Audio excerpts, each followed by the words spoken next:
तो Indian space research organisation, जिसे हम लोग इसरो कहते हैं, तो 14 जुलाई को इसरो ने चंद्रयान 3 मिशन को लॉन्च किया था। अगर इसरो ने इस मिशन को कंप्लीट कर लिया तो स्पेस के रेस में इंडिया चौथे नंबर पर पहुंच जाएगा। लेकिन ये चंद्रयान मिशन इतना इंपॉर्टेंट क्यों है और इससे हमारे देश को क्या फायदा होने वाला है, और ये इसरो यहाँ से यहाँ तक कैसे पहुंच गया, इसी के बारे में बात करेंगे इस वीडियो में।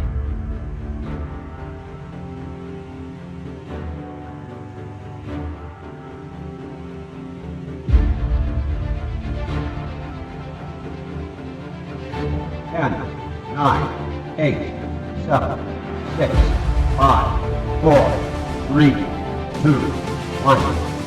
We have ignition.